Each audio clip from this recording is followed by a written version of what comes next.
سپہر کے 3 بجے ہیں۔ السلام علیکم، یہ ریڈیو پاکستان ہے۔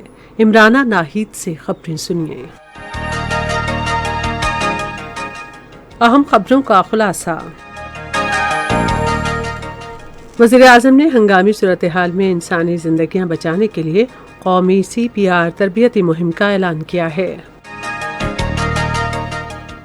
وزیر خارجہ نے کہا ہے کہ پاکستان اپنے مالیاتی شعبے میں اصلاحات کا عمل جاری رکھنے کے لیے پرعزم ہے، جو قومی معیشت کو مستحکم کرنے کے اس کے بڑے تصویراتی ہدف کا حصہ ہے۔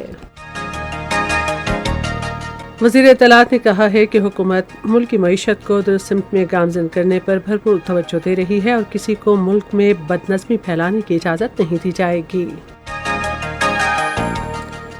توانائی کے وزیر تہران میں ہیں، جہاں وہ ایران سے بجلی کی درآمد اور مختلف شعبوں میں دو طرفہ تعاون سے متعلق امور پر تبادلہ خیال کریں گے۔ بھارت کے غیر قانونی زیر قبضہ جموں و کشمیر میں گزشتہ 33 سال کے دوران 1 لاکھ سے زائد بچے یتیم ہوئے ہیں۔ عرب لیگ کے سیکرٹری جنرل نے کہا ہے کہ فلسطین کے مسئلے کا حل مشرق وسطیٰ میں قیام امن کی واحد کنجی ہے۔ اور اب خبریں تفصیل کے ساتھ۔ وزیر اعظم شہباز شریف نے ہنگامی صورتحال میں انسانی جانیں بچانے کے لیے ملک بھر میں CPR تربیتی پروگرام کا اعلان کیا ہے۔ انہوں نے اسٹریٹجک ریفارمز یونٹ کے سربراہ سلمان صوفی کو ہدایت کی کہ وہ لوگوں کی زندگیاں بچانے کے لیے فوری طور پر یہ منصوبہ شروع کریں۔ سلمان صوفی نے ایک بیان میں کہا کہ عالمی معیار کے CPR تربیتی پروگرام سے لوگوں کی زندگیاں بچانے میں مدد ملے گی۔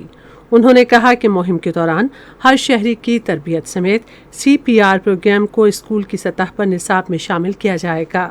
سلمان صوفی نے کہا کہ اگلے ہفتے ملک گیر تربیتی مہم کے لیے ایک لائحہ عمل کا اعلان کیا جائے گا۔ انہوں نے مزید کہا کہ وزیر اعظم اگلے چند روز میں صحت کے شعبے میں اصلاحات کا اعلان کریں گے اور CPR تربیتی پروگرام اس سمت میں پہلا قدم ہے۔ وزیر خارجہ بلاول بھٹو زرداری نے پاکستان کے اس پختہ عزم کا اعادہ کیا ہے کہ رقوم کی غیر قانونی منتقلی اور دہشت گردی کے لیے مالی معاونت کی روک تھام سے متعلق اقدامات کو عالمی معیار کے مطابق بنانے کا عمل جاری رہے گا۔ آج ایک بیان میں انہوں نے کہا کہ فائنینشیل ایکشن ٹاسک فورس کی جانب سے پاکستان کے دورے کا اعلان ایک خوشائن پیش رفت ہے۔ وزیر خارجہ نے کہا کہ ہم اس دورے اور پاکستان کے کامیابی کے ساتھ گرے لسٹ سے نکلنے کے عمل اور اس کی جلد تکمیل کے خواہاں ہیں۔ بلاول بھٹو زرداری نے پاکستان کی FATF ٹیم کی انتھک اور پرخلوص کوششوں کو سراہا، جس سے فائنینشیل ایکشن ٹاسک فورس کے دونوں لائحہ عمل کے تمام تکنیکی تقاضوں کی کامیابی سے تکمیل ہوئی۔ انہوں نے کہا کہ پاکستان اپنے مالیاتی شعبے میں اصلاحات کا مثبت عمل جاری رکھنے کے لیے پرعزم ہے، جو قومی معیشت کو مستحکم کرنے کے وسیع تصویراتی ہدف کا حصہ ہے۔ انہوں نے اس اعتماد کا اظہار کیا کہ FATF کی اچھی خبر سے پاکستان کی معیشت میں اعتماد بحال ہوگا اور یہ پائیدار ترقی کے لیے ایک عمل انگیز کا کردار ادا کرے گی۔ اطلاعات و نشریات کی وزیر مریم اورنگزیب نے کہا ہے کہ حکومت ملک کی معیشت کو درست سمت میں گامزن کرنے پر بھرپور توجہ دے رہی ہے اور کسی کو ملک میں بدنظمی پھیلانے کی اجازت نہیں دی جائے گی۔ آج اپنے متعدد ٹویٹس میں انہوں نے کہا کہ عوام نے عمران خان کا بیانیہ مسترد کر دیا ہے۔ عوام ایسے لوگوں کے لیے سڑکوں پر نہیں آئیں گے جو ملک میں ریکارڈ مہنگائی اور معاشی تباہی کے ذمہ دار ہیں۔ مریم اورنگزیب نے کہا کہ گزشتہ 4 سال کے دوران چند ہیروں کی خاطر ملکی مفاد قربان کر دیا گیا اور ملک کی تاریخ کے بڑے قرضے لیے گئے۔ توانائی کے وزیر خرم دستگیر ایران کے 4 روزہ دورے پر آج تہران پہنچ گئے۔ بین الاقوامی امور کے لیے ایران کے توانائی کے نائب وزیر محمد علی فرانقی نے ہوائی اڈے پر ان کا استقبال کیا۔ ایرانی قیادت کے ساتھ ملاقات میں وزیر توانائی بجلی کی درآمد اور مختلف شعبوں میں دو طرفہ تعاون کے بارے میں تبادلہ خیال کریں گی۔ سیاسی امور کے بارے میں وزیر اعظم کے مشیر انجینئر امیر مقام نے کہا ہے کہ حکومت ملک میں توانائی کے بحران کے خاتمے کے لیے بھرپور اقدامات کر رہی ہے۔ آج سوات میں راحت کوٹ گرڈ اسٹیشن کی افتتاحی تقریب سے خطاب کرتے ہوئے انہوں نے کہا کہ حکومت نے ملک کے معاشی حالات مستحکم کرنے کے لیے مشکل فیصلے کیے۔ سیاسی امور کے مشیر نے کہا کہ وزیر اعظم شہباز شریف کی مدبرانہ قیادت میں ترقی کا عمل بھرپور جوش و جذبے کے ساتھ بحال کیا جائے گا۔ سینیٹ اور قومی اسمبلی میں اگلے مالی سال کے بجٹ پر بحث کل دوبارہ شروع ہوگی۔ دونوں ایوانوں کے الگ الگ اجلاس کل سے پہر 4 بجے پارلیمنٹ ہاؤس اسلام آباد میں ہوں گے۔ یہ خبریں آپ ریڈیو پاکستان سے سن رہے ہیں۔ الیکشن کمیشن نے ڈسپلے مراکز پر ووٹروں کی فہرست میں تصحیح کی آخری تاریخ میں اس ماہ کی 30 تاریخ تک توسیع کی ہے۔ تفصیلات کے مطابق کمیشن نے ملک بھر میں 20,159 ڈسپلے مراکز قائم کیے ہیں۔ عوام ووٹر لسٹ میں اپنے نام کی تصدیق یا اندراج کے لیے اپنے شناختی کارڈ کے ہمراہ ڈسپلے سینٹر جا سکتے ہیں۔ وہ اپنا نام اور پتہ ٹھیک کرانے کے لیے بھی درخواست دے سکتے ہیں۔ عوام 8300 نمبر پر اپنا قومی شناختی کارڈ نمبر بھیج کر بھی اپنے اندراج کے خواہش معلوم کر سکتے ہیں۔ پنجاب کے گورنر محمد بلیغ الرحمان نے ملکی معیشت کے استحکام کے لیے صنعت کاروں کے اہم کردار کو سراہا ہے۔ آج لاہور میں صنعت کاروں کے ایک وفد سے باتیں کرتے ہوئے انہوں نے کہا کہ پاکستان مسلم لیگ نون کی حکومت نے تاجر برادری کی ہمیشہ حوصلہ افزائی کی اور ان سے تعاون کیا ہے۔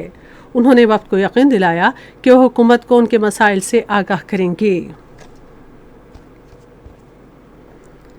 بھارت کے غیر قانونی زیر قبضہ جموں و کشمیر کے ضلع کپواڑہ میں بھارتی فوج نے آج اپنی ریاستی دہشت گردی کی کارروائی میں ایک کشمیری نوجوان کو شہید کر دیا۔ بھارتی فوجیوں نے نوجوان کو ضلع کے علاقے لولاب میں محاصرے اور تلاشی کی کارروائی کے دوران شہید کیا۔ آخری اطلاعات آنے تک کی یہ کارروائی جاری تھی۔ بھارت کے غیر قانونی زیر قبضہ جموں و کشمیر میں گزشتہ 33 برس کے دوران 1 لاکھ سے زائد بچے یتیم ہوئے ہیں۔ دنیا بھر میں آج باپ سے محبت کا عالمی دن منایا جا رہا ہے، جبکہ مقبوضہ علاقے میں ہزاروں باپ بھارتی فوج کے ہاتھوں اپنے بچے گنوا چکے ہیں۔ تنازعات کے دوران جنسی تشدد کے خاتمے کے عالمی دن کے موقع پر آج کشمیر میڈیا سروس کی جانب سے جاری ایک تجزیاتی رپورٹ میں انکشاف کیا گیا ہے کہ بھارت کشمیریوں کی حق کے خودارادیت کے حصول کی جدوجہد کو دبانے کے لیے خواتین کی بے حرمتی کو ایک ہتھیار کے طور پر استعمال کر رہا ہے۔ رپورٹ میں کہا گیا ہے کہ بھارت اپنے غیر قانونی زیر قبضہ جموں و کشمیر میں کشمیریوں کو خوفزدہ کرنے اور ان کی تذلیل کرنے کے لیے جان بوجھ کر خواتین کو نشانہ بنا رہا ہے۔ عرب لیگ کے سیکرٹری جنرل احمد ابوالغیث نے کہا ہے کہ فلسطین کے مسئلے کا حل مشرق وسطیٰ میں قیام امن کی واحد کنجی ہے۔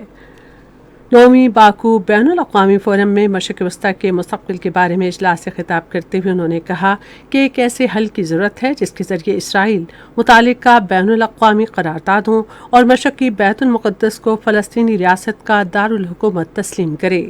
انہوں نے یہ بات زور دے کر کہی کہ اگر فلسطینی عوام کے حقوق کا مکمل احترام نہیں کیا جاتا تو کسی بھی علاقائی تعاون کا لائے عمل نامکمل اور سلگتا رہے گا۔ سعودی عرب کے ولی عہد شہزادہ محمد بن سلمان کل سے مصر، ترکیہ اور اردن کا دورہ کریں گے، جہاں وہ علاقائی اور قومی امور پر تبادلہ خیال کریں گے۔ ولی عہد تینوں ملکوں کی قیادت سے دو طرفہ تعلقات مستحکم کرنے اور روس یوکرین تنازع پر بات چیت کریں گے۔ ریڈیو پاکستان خبروں کے اس بلیٹن کے فوری بعد اپنے قومی پروگرام میں باپ سے محبت کے عالمی دن کے سلسلے میں ایک خصوصی فیچر پروگرام نشر کرے گا، جس کے بعد کلاسیکی گلوکار استاد برکت علی خان کی برسی کے سلسلے میں ایک اور فیچر پروگرام نشر کیا جائے گا۔ اور اب موسم۔ محکمہ موسمیات کی پیشگوئی کے مطابق آئندہ 12 گھنٹے کے دوران خیبر پختونخوا، پنجاب، گلگت بلتستان، کشمیر اور شمال مشرقی بلوچستان میں مطلع جزوی طور پر ابرآلود رہنے، تیز ہوائیں چلنے اور گرج چمک کے ساتھ بارش کا امکان ہے۔